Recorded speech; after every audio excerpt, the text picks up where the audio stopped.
ओम नमः शिवाय। हर हर महादेव। आज मार्गशीर्ष माह के शुक्ल पक्ष की चतुर्थी तिथि है। दोपहर के बाद पंचमी तिथि लागू हो जाएगी और शुक्ल पक्ष का गुरुवार भी है। गुरुवार का दिन भगवान श्री हरि विष्णु को समर्पित है। इस दिन व्रत रखकर गुरु बृहस्पति देव की पूजा की जाती है। धन संबंधी समस्या को दूर करने के लिए इस दिन केले के पौधे की पूजा करनी चाहिए। लेकिन मार्गशीर्ष माह में आने वाले गुरुवार का महत्व और भी अधिक होता है, क्योंकि इस दिन भगवान श्री हरि विष्णु के साथ साथ माँ महालक्ष्मी की पूजा अर्चना भी की जाती है। विधि विधान से व्रत रखकर माँ महालक्ष्मी की पूजा करने से घर में अन्न धन के भंडार भरे रहते हैं, सुख सौभाग्य का वास होता है, समाज में खूब मान सम्मान मिलता है। तो इस दिन अगर हम व्रत नाम भी रख सकें, भगवान श्री हरि विष्णु और लक्ष्मी माता की पूजा जरूर करनी चाहिए। आप सभी के मंगल जीवन की कामना करते हुए शुरू करते हैं आज की कथा। तो सबसे पहले अपने सुनेंगे छोटी सी कहानी गणेश भगवान की। बोलो गणेश गजानन की जय हो। एक समय की बात है, गणेश जी ने पृथ्वी के मनुष्यों की परीक्षा लेने का विचार बनाया।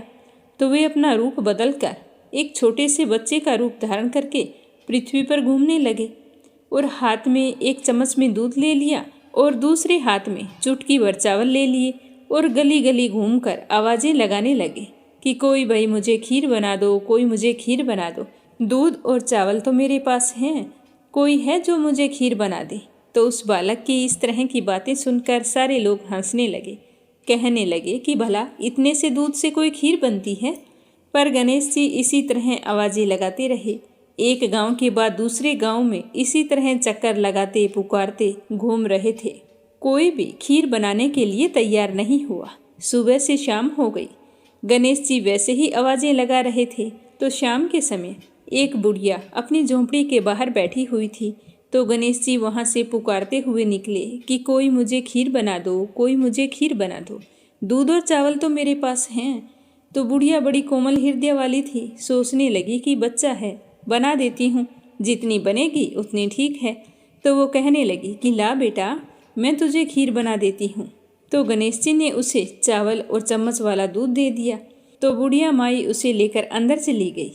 तो गणेश जी भगवान कहने लगे कि बूढ़ी अम्मा, खीर बनाने के लिए बड़ा बर्तन लेकर आना। तो बुढ़िया कहने लगी कि बेटा, मेरे पास तो कोई बड़ा बर्तन है ही नहीं। तो गणेश जी कहने लगे कि नहीं बूढ़ी अम्मा, अंदर जाकर देखो तो सही। तो बुढ़िया जैसे ही अंदर गई तो एक बड़ी सारी कढ़ाई पड़ी थी। तो बुढ़िया को पता चल गया कि यह कोई साधारण बालक नहीं है। तो बुढ़िया ने चूल्हे पर उस कढ़ाई को चढ़ाया और जैसे ही बूढ़ी अम्मा ने वो दूध और चावल कढ़ाई के अंदर डाले तो उफान आता गया और कढ़ाई लबालब भर गई। जैसे जैसे खीर तैयार हो रही थी तो उसके अंदर से केसर की बहुत ही अच्छी खुशबू आ रही थी। तो खीर बनते ही गणेश जी भगवान ने बूढ़ी अम्मा से कहा कि माँ जी, मैं स्नान करके आता हूँ, आप ऐसे करो, पूरे नगर वासियों को न्योता दे दो ताकि वो भी खीर खाने के लिए आ जाए। तो बूढ़ी माँ ने कहा कि ठीक है। तो वो गांव वालों को न्योता देने के लिए चली गई। गणेश जी स्नान करने चले गए। तो उसी समय बुढ़िया का बेटा और बहू खेत से आए थे। तो बहू सोचने लगी कि माँ जी तो पूरे नगर को न्योता देने चली है, तो मेरे लिए तो खीर नहीं बचेगी। तो उसने जल्दी से एक थाली ली और उसके अंदर खीर डालकर रसोई में किवाड़ के पीछे बैठ गई और कहने लगी कि ले गणेशिया भोग, ले गणेशिया भोग, और खीर खा ली। उस थाली को चक्की के नीचे छुपा दिया। बुढ़िया न्योता देकर आई। तो गांव वाले सोचने लगे कि कल तक तो बुढ़िया के पास कुछ नहीं था और आज इतना धन हो गया है कि ये हमें खीर खिलाएगी। तो सारे मिलकर बुढ़िया के घर की ओर चल पड़े कि चलो देखते हैं कि आज बूढ़ी माई हमें क्या खिलाने वाली है। तो जैसे ही उसकी झोंपड़ी के पास गए तो खीर की बहुत ही अच्छी खुशबू आ रही थी। इतने में गणेश जी भगवान भी आ गए। तो बुढ़िया माई कहने लगी कि गणेशिया भोग लगा ले, गांव वाले आ गए हैं, उन्हें खीर परोसनी है। तो गणेश जी कहने लगा कि बूढ़ी माई, मैंने तो भोग लगा लिया। तो बुढ़िया कहने लगी कि आपने भोग कब लगाया, अभी तो आप बाहर से आ रहे हैं।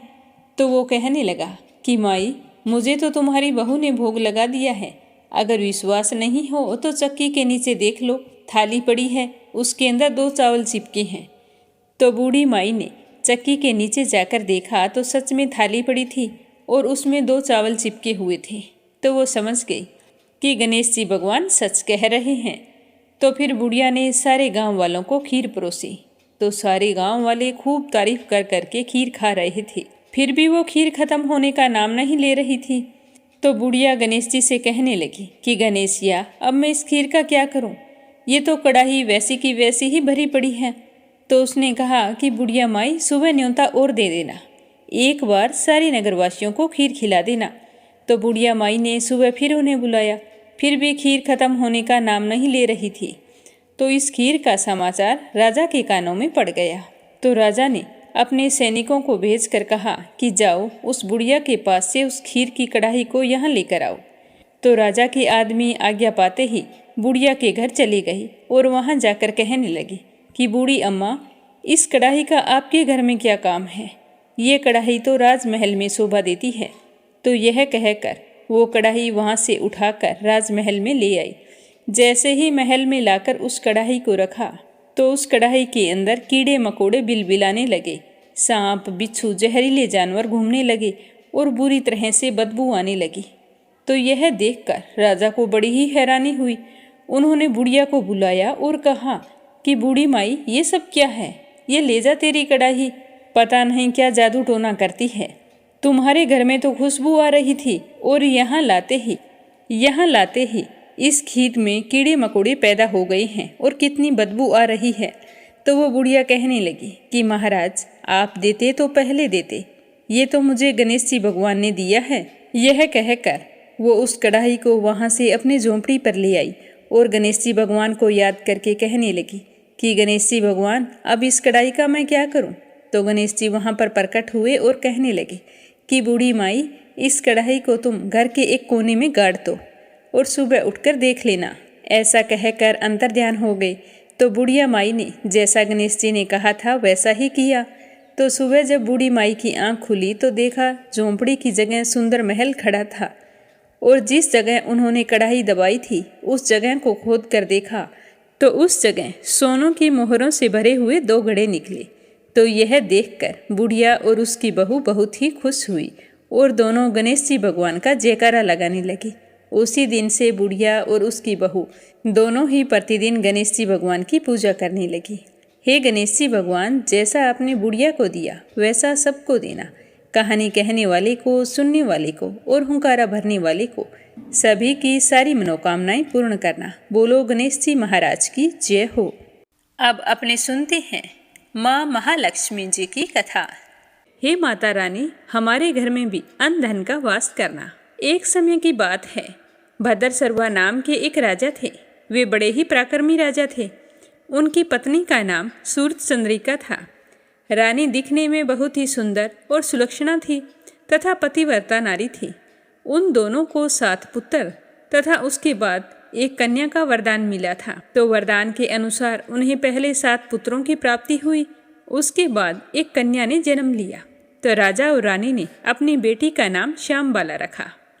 तो एक समय की बात है कि माँ महालक्ष्मी जी के मन में आया कि मैं महल में जाकर राजा के राजप्रसाद में रहूं। इससे राजा को दुगनी धन दौलत प्राप्त होगी और वह इस धन दौलत से अपनी प्रजा को और भी अधिक सुख दे पाएगा। अगर गरीब के घर में रहूंगी तो उसे धन दौलत प्राप्त होगी तो वह तो स्वार्थी की तरह केवल अपने ऊपर ही खर्च करेगा। तो यह सोचकर श्री महालक्ष्मी जी ने बूढ़ी ब्राह्मण स्त्री का रूप धारण किया और हाथ में लाठी लेकर लाठी के सहारे धीरे धीरे रानी के महल के द्वार तक पहुंच गए। उन्होंने बूढ़ी औरत का रूप धारण किया था, फिर भी उनके चेहरे पर देवी का सा तेज था। उन्हें देखते ही एक दासी सामने आई और पूछने लगी कि आपका नाम क्या है, कौन से गांव से आई हैं, क्या काम करती है, आपका धर्म क्या है। तो वृद्ध ब्राह्मण का रूप धारी लक्ष्मी माता ने कहा कि बेटी, मेरा नाम कमला है, मेरे पति का नाम भुवनेश है, हम द्वारिका में रहते हैं। तुम्हारी रानी पिछले जन्म में एक वेश्य की पत्नी थी। वह वेश्य गरीब था। दरिद्रता के कारण इनके घर में रोजाना झगड़े होते थे। उसका पति उसे रोज मारता था। इन्हीं बातों से तंग आकर वह घर छोड़कर चली गई तथा वन में खाली पेट भटकने लगी। मुझे इसकी दुर्दशा पर दया आ गई और मैंने उसे सुख संपत्ति देने वाली श्री महालक्ष्मी जी की कथा सुनाई थी। मेरे कहने पर उसने श्री माँ महालक्ष्मी जी का व्रत किया था, जिससे लक्ष्मी माता प्रसन्न हुई और इसकी गरीबी दूर हो गई। उसका घर धन दौलत संतति संपत्ति से भर गया। बाद में पति और पत्नी अपने जीवन के सारे सुखों को भोग करते हुए परलोक सिधार गए। लक्ष्मी व्रत करने के कारण वे पहले लक्ष्मी लोक में रहे। उन्होंने जितने साल महालक्ष्मी जी का व्रत किया था उतने हजारों सालों तक उन्हें वहां पर सुख भोग मिला। उसके बाद तुम्हारी रानी का जन्म राजघराने में हुआ है, परंतु वह तो श्री महालक्ष्मी का व्रत करना भूल गई है। उसे मैं याद दिलाने यहाँ आई हूँ। तो बुढ़िया की बात सुनकर दासी ने उन्हें प्रणाम किया तथा श्री महालक्ष्मी का व्रत किस तरह किया जाता है इसके बारे में पूछा। तो महालक्ष्मी जी ने दासी को पूजा की विधि और व्रत की महिमा बताई। इसके बाद वह दासी माता को प्रणाम करके रानी को बताने के लिए अंदर चली गई। लेकिन राज वैभव में रहते हुए रानी को अपने ऐश्वर्य का बहुत ही घमंड हो गया था। संपत्ति तथा अधिकार की वजह से वह उन्मत्त हो गई थी। दासी द्वारा बताई गई बुढ़िया की बातें सुनकर वह आग बबूला हो गई और भागकर राजद्वार पर आई और बुढ़िया के रूप में आई श्री महालक्ष्मी पर बरस पड़ी। क्रोध के मारे ना जाने कौन कौन से शब्द कहने लगी। रानी को पता नहीं था कि बुढ़िया के रूप में माँ महालक्ष्मी स्वयं आई है।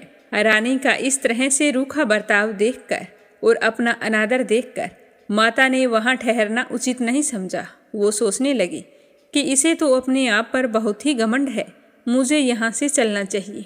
तो वह बुढ़िया के रूप में आई लक्ष्मी माता अपनी लाठी के सहारे धीरे धीरे महल से बाहर निकल गई और जंगल की तरफ जाने लगी। तो गांव में रास्ते में उन्हें राजकुमारी श्यामबाला मिली।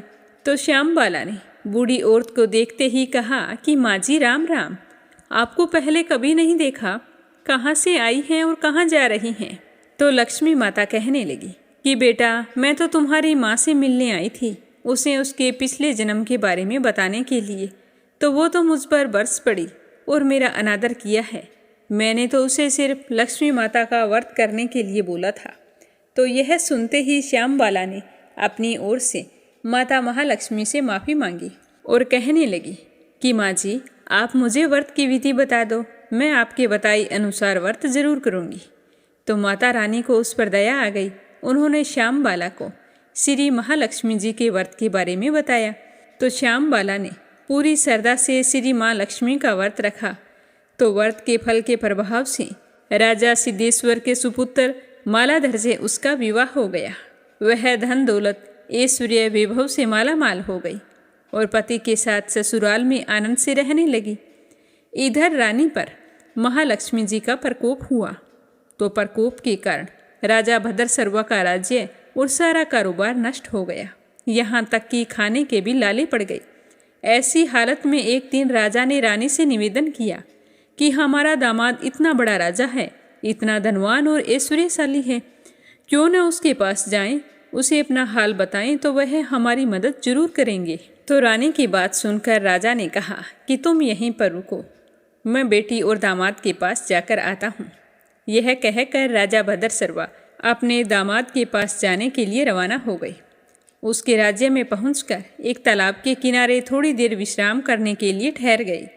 उसी तालाब से पानी लेने आने जाने वाली दासियों ने उन्हें देखा तो उन्होंने बड़ी ही विनम्रतापूर्वक पूछताछ की कि आप कौन हैं। तो उन्हें मालूम हुआ कि वे तो रानी श्यामबाला के पिता हैं। तो वे दौड़ती हुई रानी श्यामबाला के पास गई और सारी बात बताई। तो रानी ने दासी के हाथ राज परिधान भेजकर बड़े ठाठ से स्वागत और आदर सत्कार करके अपने पिताजी को बुलाया और खूब खातिरदारी की। 2-4 दिन रुकने के बाद में जब राजा भद्रसर्वा लौटने लगे तो उनकी बेटी ने सोने की मोहरों से भरा हुआ घड़ा दिया। जब राजा भद्रसर्वा घर लौट आई तो उन्हें देखकर रानी सूर्यचंद्रिका बहुत ही खुश हुई कि फटे पुराने कपड़े पहन कर गए थे और राजा के परिधान में वापस आए हैं तो बेटी ने खूब सारा धन दिया होगा। तो राजा ने वह घड़ा अपनी पत्नी सूरजचंद्रिका को दे दिया। जैसे ही उसने घड़े को खोला तो कहने लगी कि हाय राम, हे भगवान, इस घड़े में तो कोयले भरे हुए हैं, पर यह तो सब महालक्ष्मी जी के प्रकोप से हुआ था। पर रानी को बहुत गुस्सा आया। वो सोचने लगी कि मेरी बेटी को धन का घमंड हो गया है और उसने हमारा अपमान किया है। तो इस बार वह स्वयं अपनी कन्या के पास गई। तो उस दिन श्यामबाला ने माँ लक्ष्मी का व्रत रखा था। अपनी माँ को आया देखकर वह बहुत ही खुश हुई और अपनी माँ से भी महालक्ष्मी का व्रत करवाया। व्रत और पूजा पाठ करने के बाद में रानी अपने घर आ गई। व्रत रखने से रानी को बड़ा ही सुकून महसूस हुआ। तो रानी भी नियम से लक्ष्मी माता के व्रत रखने लगी। तो महालक्ष्मी के व्रत रखने से उसे फिर से राजपाट, धन दौलत, ऐश्वर्य प्राप्त हुआ। तो वह सुख शांति और आनंद में जीवन बिताने लगी। कुछ दिनों के बाद में राजकन्या श्यामबाला अपने पिता के घर आई। तो उसे घर आया देखकर सूरज चंद्रिका को पुरानी बातें याद आ गई। सोचने लगी कि बेटी तो जरूर है, पर इसने अपने पिताजी को कोयलों से भरा हुआ घड़ा दिया था, बुरे वक्त में हमारे काम नहीं आई। आज भगवान की कृपा से मेरे तो खूब धन धान्य है। पुरानी बातों को याद करती हुई सूरज चंद्रिका ने अपनी बेटी के घर आने पर कोई खुशी जाहिर नहीं की। श्यामबाला को अपने पिता के घर पर कोई मान सम्मान नहीं मिला, बल्कि अनादर हुआ, पर उसने इस बात का बुरा नहीं माना। वह कुछ दिन मायके में रही और फिर ससुराल के लिए जाने लगी। तो उसकी माँ ने उसे कुछ नहीं दिया। तो उसने वहाँ से थोड़ा सा नमक लिया और अपने पल्ले में बांध लिया और अपने ससुराल लौट आई। तो उसे देखते ही उसके पति ने पूछा कि श्यामबाला, मायके जाकर आई हो, क्या लेकर आई थी? तो उसने जवाब दिया कि मैं तो वहाँ का सार लाई हूँ। तो पति ने पूछा कि इसका मतलब क्या है? तो श्यामबाला ने कहा कि थोड़ा धीरज रखो, सब कुछ मालूम हो जाएगा। तो उस दिन श्यामबाला ने सारा भोजन बनाया तो उसमें नमक नहीं डाला और अपने पति को भोजन परोस दिया। पति ने जब भोजन चखा तो सारा खाना बिना नमक के था, तो उसमें कोई स्वाद नहीं आ रहा था। तो वो श्यामबाला से कहने लगे कि श्यामबाला, आज तुमने ऐसा कैसा भोजन बनाया है, इसमें तो कोई स्वाद नहीं है। तो अपने पति की बात सुनकर श्यामबाला ने अपनी चुनरी के पल्ले के लगाई हुई गांठ खोलकर उसमें से नमक डाल दिया, जिससे सारा भोजन स्वादिष्ट हो गया। तो उसके पति ने कहा कि अब तो भोजन स्वादिष्ट हो गया है, आपने बिना नमक के भोजन क्यों बनाया था? तो श्यामबाला कहने लगी कि स्वामी, यही है मायके से लाया हुआ सार। तो श्यामबाला के इतना कहते ही उसके पति को सारी बात समझ में आ गई। तो दोनों हंसने लगे और साथ साथ भोजन करने लगे। हे लक्ष्मी माता, जैसा आपने श्यामबाला को धन धान्य दिया, वैसा हमें भी देना। सुख सौभाग्य का वास करना, अन्न धन के भंडार भरना। जो भी आपकी कथा कहे, सुने या सुनाए, उसकी सारी मनोकामनाएं पूर्ण करना। बोलो माँ महालक्ष्मी जी की जय हो। आज अपने सुनेंगे भगवान श्री कृष्ण के परम भक्त त्रिलोचन जी की कथा। इस कथा को श्रद्धा भाव से सुनना और ज़्यादा से ज़्यादा अपने मित्रों और रिश्तेदारों में शेयर करना। अगर आप मीरा भक्ति स्टोरी चैनल पर नए हैं तो इस चैनल को सब्सक्राइब जरूर करना। बोलो श्री कृष्ण भगवान की जय हो। महाराष्ट्र के पंढरपुर में भक्त त्रिलोचन जी और उनकी पत्नी निवास करते थे।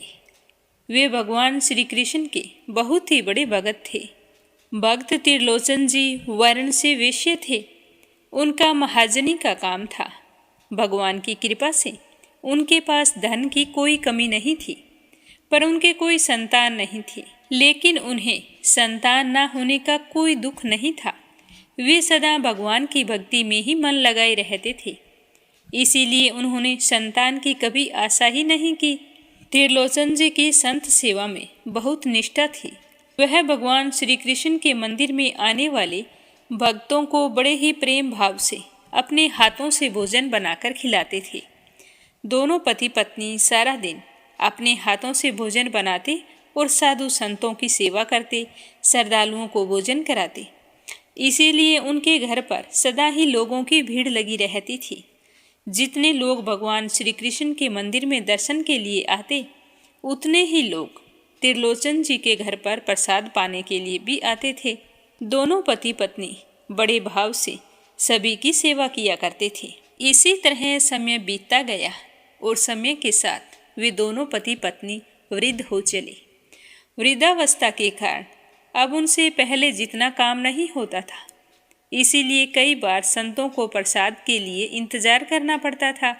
कई बार तो संत भी उनके काम में हाथ बटाते थे जिसके कारण उन्हें बड़ा दुख होता था। वे सोचते कि भगवान के भक्त हैं और हम इनकी सेवा नहीं कर पा रहे हैं, इसकी वजह से उन्हें स्वयं बनाकर खाना पड़ता है। तो इस तरह धीरे धीरे उनके घर श्रद्धालुओं का आना कम हो गया। तो इसी कारण त्रिलोचन जी बहुत ही दुखी रहने लगे। एक दिन त्रिलोचन जी ने अपनी पत्नी से कहा कि हम दोनों अब बूढ़े हो चले हैं, अब हमसे उतना काम नहीं होता, इसीलिए क्यों ना हम संतों की सेवा के लिए एक सेवक रख लें जो संतों की सेवा के काम में हमारी मदद करे।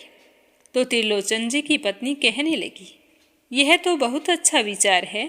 अगर सेवक आ जाएगा तो हम पहले की तरह संत सेवा कर पाएंगे, लेकिन सेवक ऐसा होना चाहिए जो मन लगाकर साधुओं की सेवा करे।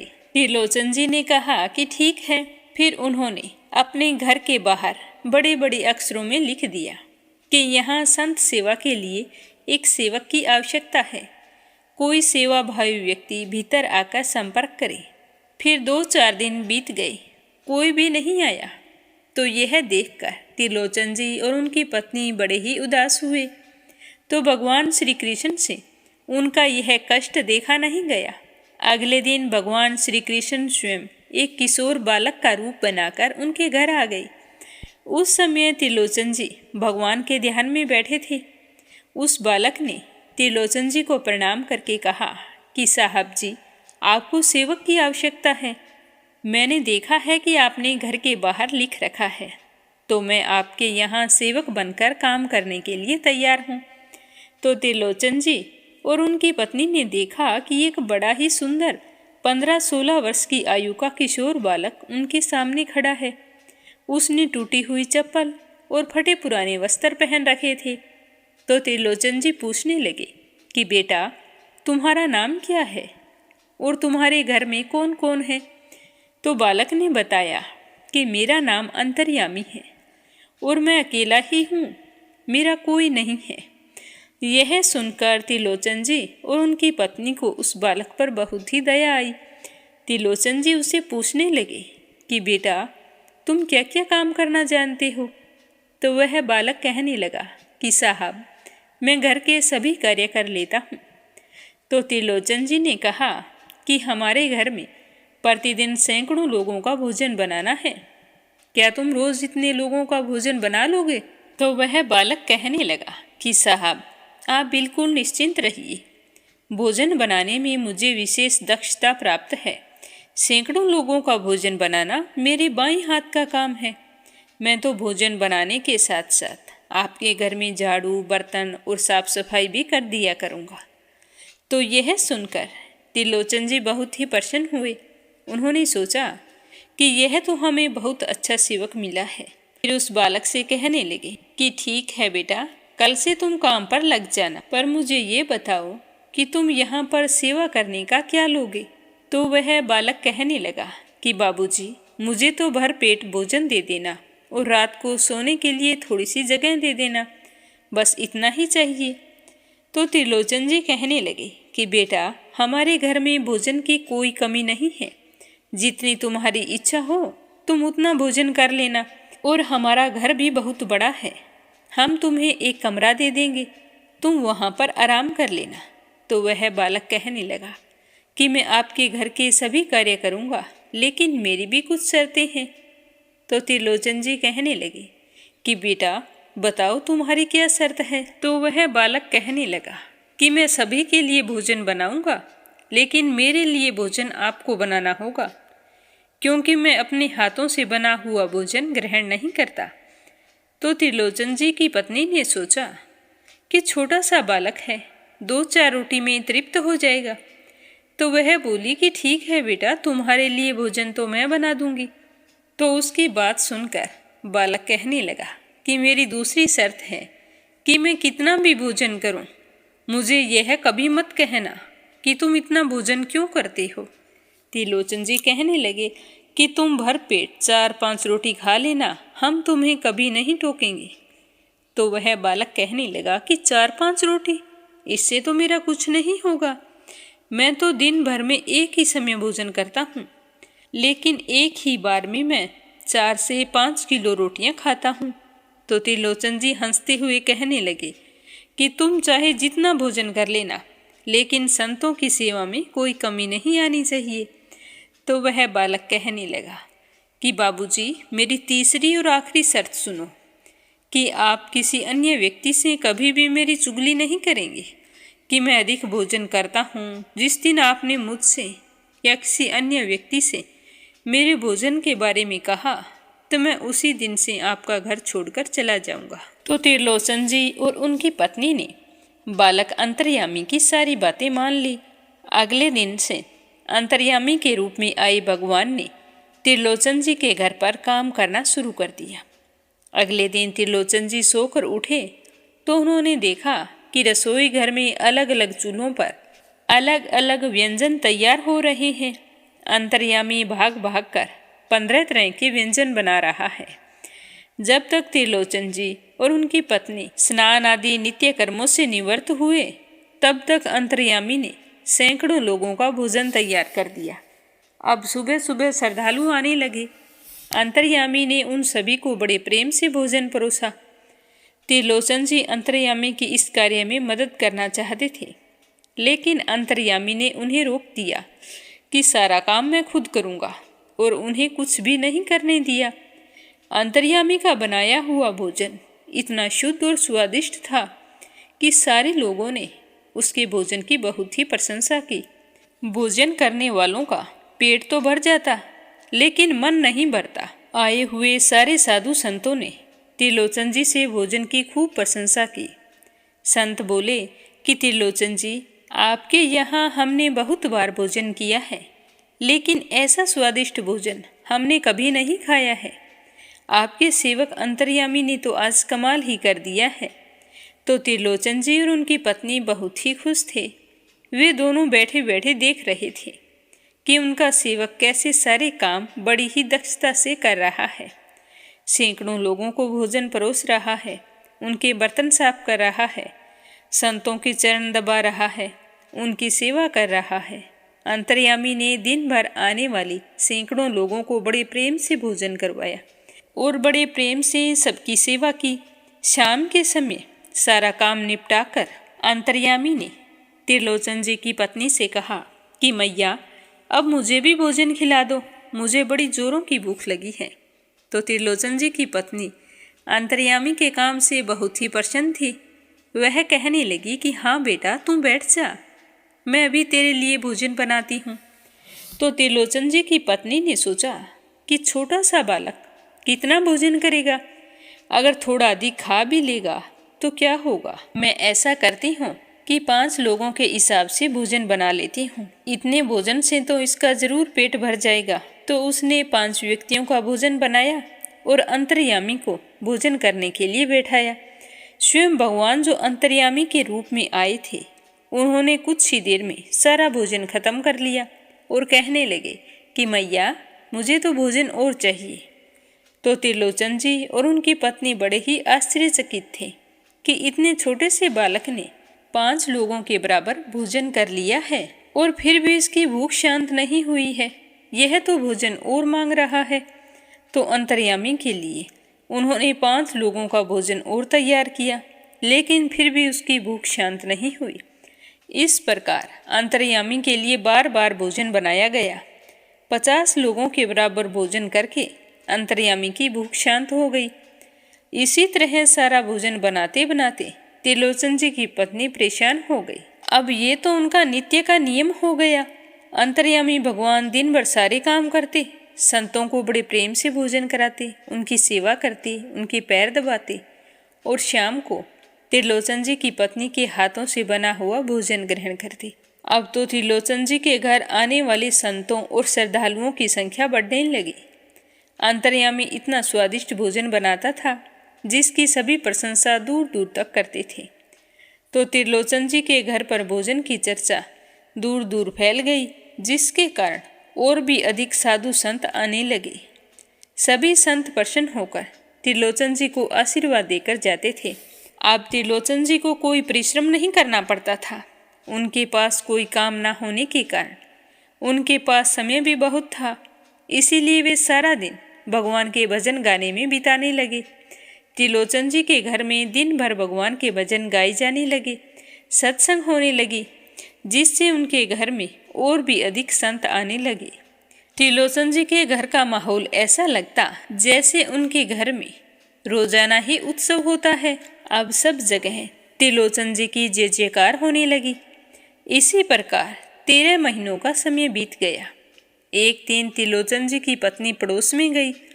महिलाओं की आपस में बातचीत होने लगी तो एक महिला ने त्रिलोचन जी की पत्नी से कहा कि जब से अंतर्यामी आया है आपके घर में तो बड़ी खुशहाली आ गई है और त्रिलोचन जी की रंगत ही बदल गई है।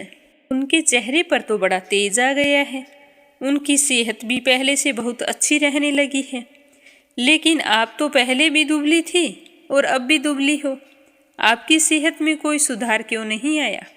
तो पड़ोसन की बात सुनकर त्रिलोचन जी की पत्नी कहने लगी कि मेरा दुख कोई नहीं जानता, अंतर्यामी सबकी सेवा करता है, लेकिन अंतर्यामी की सेवा मुझे करनी पड़ती है। तो महिला कहने लगी कि तुम सेवा करके ऐसा क्या करती हो जिसकी वजह से तुम दुखी हो गई हो? तो त्रिलोचन जी की पत्नी कहने लगी कि पूरे दिन अंतर्यामी सबको भोजन बनाकर खिलाता है, लेकिन अपने हाथ से बना भोजन नहीं खाता, उसके लिए भोजन मुझे बनाना पड़ता है। तो वह महिला कहने लगी कि अरे वह तो 16-17 वर्ष का बालक है, कितना भोजन करता होगा। तो पड़ोसन की बात सुनकर त्रिलोचन जी की पत्नी कहने लगी कि अरे बहन, तुम नहीं जानती, वह दिन भर में एक ही बार भोजन करता है, लेकिन जब भोजन करने बैठता है तो लगातार 3 से 4 घंटे तक भोजन करता रहता है। 50 लोगों के बराबर अकेला ही भोजन कर लेता है। इतना खाता है कि मैं तो बना बना कर थक जाती हूँ। तो उसकी बात सुनकर पड़ोसन को बड़ी ही हैरानी हुई। वह कहने लगी कि बहन, तुम उसके लिए इतना भोजन बनाती हो, इससे अच्छा तो तुम श्रद्धालुओं के लिए ही बना लो। ये कैसा बालक है जो इतना इतना भोजन करता है? मैंने तो ऐसा ना कभी सुना है ना कभी देखा है। तो दोनों काफी देर तक अपने दुख दर्द की बातें करती रही। फिर त्रिलोचन जी की पत्नी कहने लगी कि बहन, मुझे अब घर जाना होगा, मैं उस अंतर्यामी के लिए भोजन तैयार करूंगी, अभी लगूंगी तब जाके 3-4 घंटे में उसके लिए भोजन बनेगा। यह कहकर वो अपने घर की तरफ आ गई। घर के अंदर आकर देखा तो अंदर कोई नहीं था। तो वह आवाज लगाने लगी कि अंतर्यामी, ओ अंतर्यामी, कहाँ है तू? दिखाई नहीं दे रहा। पर अंतर्यामी तो अपने वादे के मुताबिक अंतर्ध्यान हो चुका था। सब जगह अंतर्यामी की खोज की गई, परंतु वह कहीं भी नहीं मिला। अंतर्यामी के चले जाने पर त्रिलोचन जी और उनकी पत्नी बड़े ही दुखी हुए। दोनों पति पत्नी अंतर्यामी की याद में जोर जोर से रोने लगे और रोते रोते भगवान श्री कृष्ण के मंदिर पहुंचे। दोनों ने भगवान से विनती की कि हे प्रभु, आपने हमें संतान नहीं दी, उसका हमें कोई दुख नहीं है, लेकिन एक सेवक हमारे जीवन में आया था, उसके आने से हमारे घर में संतों की सेवा होने लगी, भजन कीर्तन होने लगा। वह सेवक पुत्र के समान ही हमारी सेवा किया करता था। आज वो ना जाने अचानक से कहाँ चला गया है। आप कृपया करके उसको हमारे घर भेज दो। ऐसा कहकर दोनों पति पत्नी जोर जोर से रोने लगे। तभी उन दोनों को अंतर्यामी की आवाज़ सुनाई दी कि साहब जी, मैं यहाँ हूँ। दोनों ने आंखें खोली तो उन्होंने पाया कि यह आवाज़ तो श्री कृष्ण भगवान की मूर्ति से आ रही थी। तो भगवान श्री कृष्ण कहने लगे कि आप दोनों ने जीवन भर साधु संतों और मंदिर में आने वाले श्रद्धालुओं की सेवा की है, इसीलिए आप पर प्रसन्न होकर मैं स्वयं अंतर्यामी का रूप लेकर आपके घर आया था और आपकी सहायता करता था। यदि आप चाहेंगे तो मैं फिर से आपकी सहायता करने आऊँगा। तो इतना सुनकर त्रिलोचन जी तो बुरी तरह से विलाप करने लगे। कहने लगे कि हे प्रभु, आप हम जैसे तुच्छ प्राणियों के घर नौकर बनकर आए। आपने हमारी सेवा की, हमारे लिए भोजन बनाया, हमारे जूठे बर्तन धोए। प्रभु, हमने आपको पहचाना नहीं, हमने आपसे सेवा करवाई, यह तो बहुत बड़ा पाप हो गया है। तो भगवान कहने लगे कि आपसे कोई पाप नहीं हुआ है। हम स्वयं आपकी भक्ति से प्रसन्न होकर आपकी सहायता करने आए थे। अब आप दोनों शोक रहित होकर अपने घर जाइए। शीघ्र ही आप दोनों मुक्त होकर मेरे परम धाम में आओगे और मेरा सानिध्य प्राप्त करोगे। अब अगली कहानी अपनी सुनते हैं बांके बिहारी की एक सच्ची भक्त की अद्भुत कथा। इस कथा को श्रद्धा भाव से पूरा सुनना। एक समय की बात है कि झांसी और शिवपुरी के मध्य में करेरा नामक एक गांव था। उस गांव से महुअर नाम की एक नदी गुजरती थी। उस नदी के किनारे श्री बांके बिहारी जी का एक प्राचीन मंदिर था, जो आज भी वहां पर स्थित है। उस मंदिर के ठीक बगल में एक टूटा फूटा मकान है। एक बार एक महात्मा जी उस बिहारी जी के मंदिर में आए तो उन्होंने वहां के पुजारी से उस टूटे फूटे मकान के बारे में पूछा कि इस मकान की क्या कहानी है, ये इस तरह जीर्ण शीर्ण हालत में कैसे है। तब उस पुजारी ने महात्मा जी को कई वर्ष पहले की एक सत्य घटना सुनाई। बात उस समय की है जब उस मंदिर के महंत थे श्री रजवदास जी महाराज, और यह मकान टूटा फूटा है। यहाँ पर एक दुकान हुआ करती थी। वहाँ पर एक गहोई वैश्य जाति की एक बूढ़ी महिला रहती थी। उसके परिवार में कोई नहीं था। वह वहाँ पर अकेली ही रहती थी। वैश्य जाति की होने के कारण उसकी आदत थी कि मनुष्य को कुछ ना कुछ काम करते रहना चाहिए। इसीलिए वह रोजाना कचौरी और पकौड़ियाँ बनाती और बेचती थी। जो भी देखता उससे कहता कि माई, तुम इतनी बूढ़ी हो चली हो, अकेली रहती हो, तुम्हारे पास इतना बड़ा मकान है, दुकान है, और फिर भी तुम रोजाना काम करती हो, क्या करोगी इतने धन का? यह सब कुछ छोड़कर भगवान का नाम लिया करो। लेकिन वह बुढ़िया नहीं मानती और रोजाना कचौरी पकौड़े बनाना और बेच देना। एक दिन की बात है कि उस बूढ़ी औरत को रात्रि में एक सपना आया। उसने अपने सपने में देखा कि वह मर चुकी है और लोग उसका सारा धन लूट लूट कर ले जा रहे हैं। तभी उसकी आंख खुल गई तो वह उस सपने के बारे में सोचने लगी कि कहीं सच में ऐसा ना हो जाए, क्योंकि मेरा और कोई नहीं है और मैंने कितना धन इकट्ठा कर रखा है। अगर मैं मर गई तो वो संपत्ति तो लोग ही लेकर जाएंगे। मैं क्यों माथापच्ची करती हूँ? अब से तो मैं भगवान का नाम लिया करूँगी। मेरा धन लोग लूट लूट कर ले जाएं, ये तो ठीक नहीं है। इस पर विचार करती हुई वह बुढ़िया अपनी गहोई वैश्य समाज में लोगों के पास गई और वहां जाकर कहा कि मैं मेरी सारी धन संपत्ति बिहारी जी के नाम करना चाहती हूँ। तो उसने बिहारी जी मंदिर के नाम कर दी और फिर वह बुढ़िया अपनी दुकानदारी छोड़कर बिहारी जी के मंदिर में ही निवास करने लगी। मंदिर में उसे दोनों समय का भोजन मिल जाता। अब बुढ़िया खुश थी। अब बुढ़िया ने अपना जीवन श्री कृष्ण को समर्पित कर दिया था। वह सारा दिन मंदिर में बैठकर श्री कृष्ण भगवान की भक्ति किया करती थी। जो हाथ बेसन में सने रहते थे उन हाथों से वह माला फेरती और जो आंखें ग्राहकों की प्रतीक्षा करती थी, अब वे आंखें हर पल श्री कृष्ण कन्हैया को निहारती रहती थी। अब तो उसकी पूरी जिंदगी बदल चुकी थी। गांव के सभी लोग अब उसे भक्तिन कहकर पुकारते थे। उस मंदिर के महंत श्री रजवदास जी महाराज थे, जो एक मितव्ययी व्यक्ति थे। एक दिन वह भक्तिन रात को हमेशा की तरह दूध पी रही थी तो महंत जी ने देखा कि भक्तिन दूध पी रही है और साथ में कुछ चबा भी रही है। तो महंत जी कहने लगे कि माई, तुम दूध में क्या चबा रही हो? तो भक्तिन कहने लगी कि महाराज, दूध में तो आप मेवा बहुत ज़्यादा डाल देते हो, मैं तो उसी को चबा रही हूँ।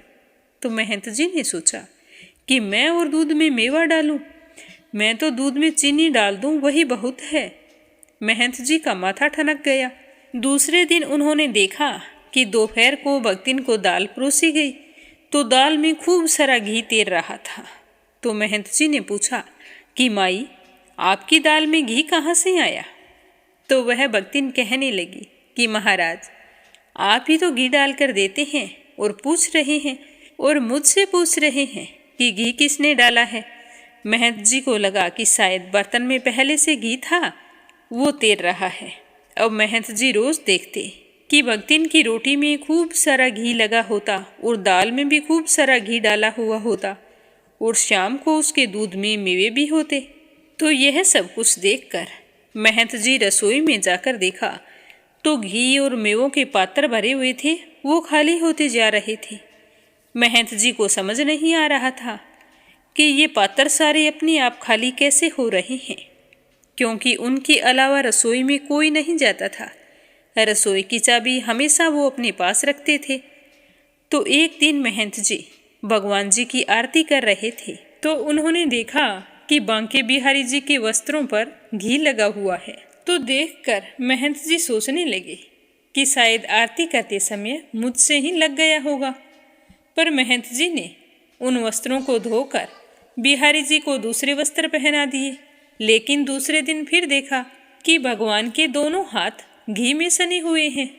तो अब तो महंत जी को विश्वास हो गया कि यही बांके बिहारी जी भक्तिन को दूध में मेवे और दाल रोटी में घी डालकर देते हैं।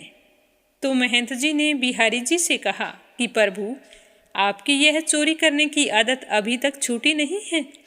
प्रभु, मैंने वो सब खाद्य सामग्री साधु संतों की सेवा के लिए बचा कर रखी है, परंतु आप तो सब कुछ उस भक्तिन पर लुटा रहे हैं। यह बात तो ठीक नहीं है। कभी कोई संतों की जमात आ गई तो मैं उनकी सेवा कैसे करूँगा। भगवान चुपचाप सुनते रहे, कुछ नहीं बोले, लेकिन भक्तिन के लिए उसी तरह घी और मेवे लुटाते रहे। तो महंत जी ने देखा कि जो भी खाद्य सामग्री संतों की सेवा के लिए जमा करके रखी थी, वो सारी की सारी धीरे धीरे समाप्त हो रही थी। कई बार महंत जी ने भगवान श्री कृष्ण से कहा, पर उन्होंने महंत जी की बात नहीं सुनी। तो एक दिन महंत जी को भगवान जी पर ही गुस्सा आ गया और साथ ही उस बुढ़िया पर भी गुस्सा आ रहा था। महंत जी सोच रहे थे कि इस भक्तिन को मंदिर से बाहर निकाल देना चाहिए। काफ़ी देर विचार करने के बाद में सोचने लगे कि इसे निकालूं कैसे। कोई लांछन हो, कोई आरोप हो तो ही इसे निकाला जा सकता है। तो महंत जी भक्तिन को मंदिर से बाहर निकालने के लिए उपाय सोचने लगे और विचार किया। एक दिन वह मंदिर के दरवाजे पर बैठ गए और उस दिन रास्ते से जितनी ही महिलाएं और पुरुष निकलते तो उनसे कहते कि भक्तिन तो अपने साथ एक आदमी रखती है। अब बुरी बातें तो बहुत जल्दी फैलती है। तो ये बातें धीरे धीरे सारे गांव में फैल गई। गांव के लोग तरह तरह की बातें बनाने लगे और कुछ महिलाएं बांके बिहारी जी के दर्शन करने के बहाने मंदिर में आई और बुढ़िया माई से कहने लगी कि सारी उम्र गुजार दी, अब क्या जरूरत आन पड़ी मुंह काला करने की। तो इस तरह की बातें सुनकर बुढ़िया को बहुत ही दुख हुआ और वह मंदिर से चली आई और अपने गहोई वैश्य समाज के लोगों के पास गई और उनसे कहा कि मंदिर के महंत जी मुझ पर झूठा इल्ज़ाम लगा रहे हैं। मैंने जो अपनी संपत्ति बिहारी जी के नाम कर दी है वो तो मुझे वापस नहीं चाहिए, पर आप लोग मुझे इस झूठे कलंक से मुक्ति दिलाइए। मैं भीख मांग कर अपना गुजारा कर लूँगी, लेकिन अब मैं वहाँ मंदिर में कभी नहीं जाऊँगी। तो भक्तिन की बात सुनकर गहोई वैश्य समाज के सभी लोग बहुत ही दुखी हुए और भक्तिन के साथ चल पड़े। वे सारे के सारे मंदिर पर पहुँचे तो मंदिर से महंत जी ने दूर से ही देख लिया था कि लोगों की बड़ी भारी भीड़ मंदिर की ओर चली आ रही है। तो महंत जी ने सोचा कि आज तो कोई उत्सव भी नहीं है और इतने सारे लोग मंदिर की तरफ क्यों आ रहे हैं। जब महंत जी ने ध्यान से देखा कि इस भीड़ के बीच में वही भक्तिन बुढ़िया है तो महंत जी समझ गई कि यह सब कुछ इसी का किया धरा है। यही इतनी भीड़ को अपने साथ लेकर आ रही है। तो महंत जी भी तैयार हो गए कि किस तरह से इसे उत्तर देना है।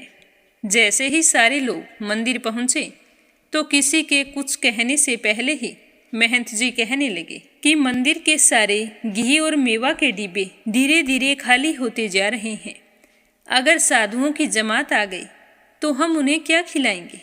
इस बुढ़िया ने सब कुछ खत्म कर दिया है। तो सारे लोग कहने लगे कि अगर ऐसा है तो यह कहिए ना कि भक्तिन चोरी करती है। लेकिन आपने इस पर झूठा कलंक क्यों लगाया? तो महंत जी कहने लगे कि यह चोर नहीं है, यह सच्ची और ईमानदार है। तो लोगों ने पूछा कि आपको जब पता है तो आपने यह इतना गंदा कलंक इस पर क्यों लगाया? तो गांव वालों की बात सुनकर महंत जी कहने लगे कि इस बुढ़िया ने बिहारी जी को अपने बस में कर लिया है। वही इसको मंदिर की रसोई चुराकर दूध में मेवे और दाल में खूब सारा घी डालकर खिलाते हैं। बिहारी जी ने इसे गोपी रूप में स्वीकार कर लिया है और इसने भी बिहारी जी को पति रूप में मान लिया है, इसीलिए हमने कुछ भी गलत नहीं कहा। यह कहकर महंत जी ने सभी लोगों को मंदिर में घटित हुई सारी बातें बताई। तो सब लोग क्या सोचकर आए थे और मंदिर आकर उन्हें कुछ और ही पता चला। तो सुनकर सब लोगों की आंखों में आंसू आ गए। सभी लोगों ने कहा कि महंत जी, अब आप इस भक्तिन की चिंता ना करें, हमारे इतने परिवार हैं, यह जिस परिवार में पहुंच जाएगी वहां के लोग इसे भोजन करवाकर स्वयं को धन्य मानेंगे। जिसका भगवान से नाता हो उसकी सेवा करना तो हमारा सौभाग्य होगा। लेकिन भक्तिन कहने लगी कि अब मैं कहीं नहीं जाऊंगी, यही इसी मंदिर में रहूंगी। दोपहर को महंत जी भोजन लेकर आए, लेकिन भक्तिन ने भोजन खाने से मना कर दिया और कहा कि मुझे भूख नहीं है। तो महंत जी कहने लगे कि हाँ, अब तुम हमारे यहाँ भोजन क्यों करोगी?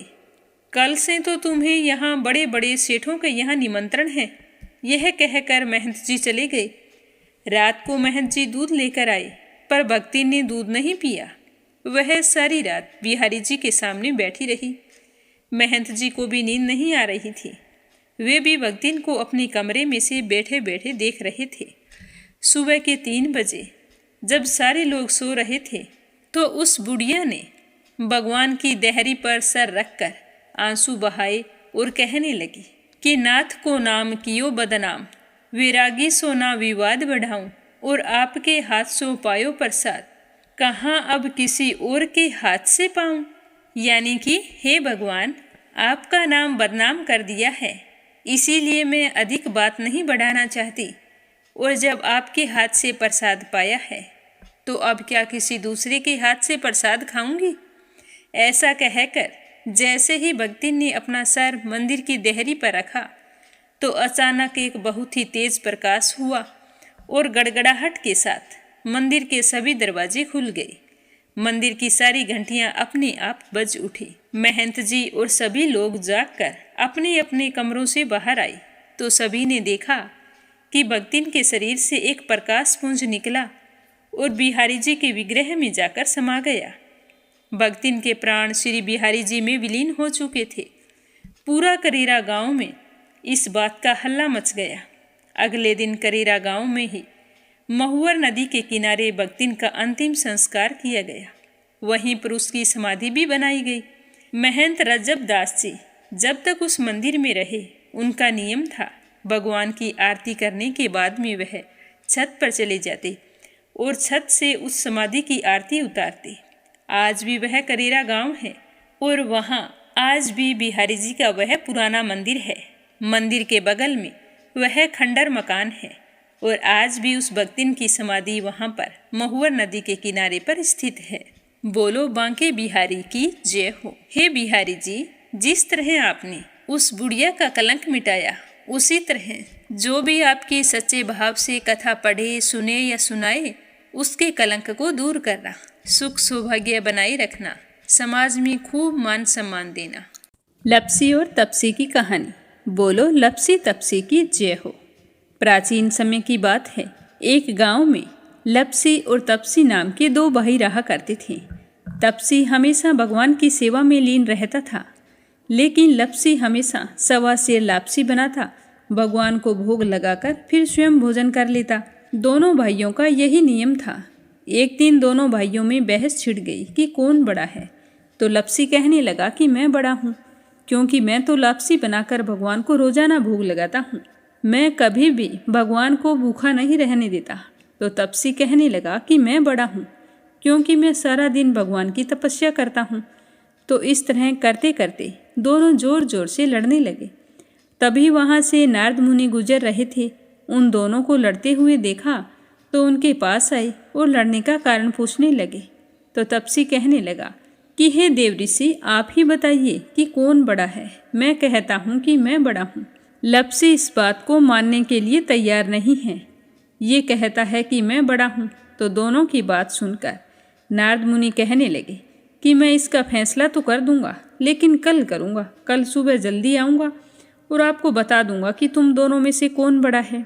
तो अगली सुबह तपसी रोजाना की तरह नहा धोकर पूजा करने के लिए जा रहा था।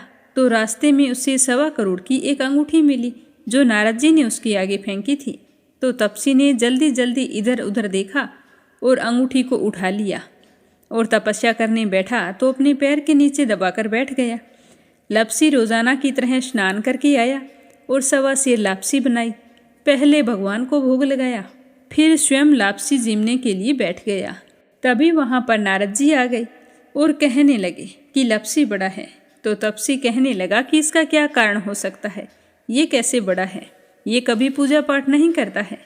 तो नारद जी कहने लगे कि इसके मन में लालच नहीं है, जो भी करता है बड़े ही श्रद्धा भाव से करता है। इसका नियम है कि रोजाना भगवान को भोग लगाना। इसका नियम कोई भी भंग नहीं कर सकता, लेकिन तुम्हारा नियम भंग हो चुका है। तो तब से कहने लगा कि कैसे, मैं नियम से रोजाना भगवान की पूजा करता हूँ। तो नारद मुनि कहने लगे कि तुम खड़े होकर अपना पैर उठाओ। तो तपसी जैसे ही खड़ा हुआ तो उसके पैर के नीचे 1.25 करोड़ की अंगूठी पड़ी थी। तो नारद जी कहने लगे कि तूने इसे चुराया है, जिससे तेरी तपस्या भंग हो गई है। तपसी हाथ जोड़कर नारद जी के सामने खड़ा हो गया और कहने लगा कि मुझसे गलती हो गई, आज के बाद मैं ऐसी गलती कभी नहीं करूँगा। मैंने बहुत ही सच्चे मन से पूजा की है। आप ही मुझे बताइए कि मुझे मेरी पूजा का फल कैसे मिल सकता है। मैं आपसे वादा करता हूँ कि आज के बाद मैं कभी चोरी नहीं करूँगा। तो उस तरह उसके दीन वचन सुनकर नारद जी को उस पर दया आ गई और नारद जी कहने लगे कि तेरी तपस्या का फल कार्तिक स्नान करने वाला ही दे सकता है। तो तपसी पूछने लगा कि वो कैसे। तो नारद जी ने बताया कि कार्तिक माह में कार्तिक स्नान करके जो भी सारी कहानियाँ सुनकर तुम्हारी कहानी नहीं सुनेगा, तो उसके कार्तिक स्नान का पुण्य फल उससे छूटकर तुम्हें मिलेगा। अगर कोई दिए से दिया जलाएगा तो उसका पुण्य फल भी तुझे ही मिलेगा। अगर घर की सारी साफ सफाई करके दहलीज की सफाई नहीं करेगा तो उसका पुण्य फल भी तुझे ही मिलेगा। रोटी सारी बना ले लेकिन गाय और कुत्ते की रोटी ना बनाए तो उसका पुण्य फल भी तुझे ही मिलेगा। और घर पर बहन सुवासिनी आने पर उसे सूट साड़ी तीवल जो कुछ भी देते हैं, भेंट स्वरूप अगर कुछ पैसे नहीं देंगे तो उसका पुण्य फल भी तुझे ही मिलेगा। तो इस तरह नारद जी ने तपसी को पुण्य प्राप्ति का मार्ग बताया, जिसे सुनकर तपसी बहुत ही प्रसन्न हुआ और भगवान की पूजा में लीन हो गया। तभी से कहा जाता है कि हर व्रत कथा और कहानी के बाद में लप्सी तपसी की कहानी जरूर सुननी चाहिए। इस कहानी को सुने बिना हमें चाहे कार्तिक का महीना हो या वैशाख का महीना हो, हमें उसके स्नान का पुण्य फल नहीं मिलता है। जब कहानी समाप्त हो जाती है तो इस तरह से कहना चाहिए कि लप्सी का फल लप्सी को मिले, तपसी का फल तपसी को मिले। हमारी कहानी का, हमारे पूजा पाठ और हमारे व्रत का पुण्य फल हमें मिले। तो मीरा भक्ति स्टोरी चैनल को सब्सक्राइब जरूर करें और इस वीडियो को ज़्यादा से ज़्यादा अपने मित्रगणों में, रिश्तेदारों में शेयर करें। कान्हा जी आपकी सारी मनोकामनाएं पूर्ण करें।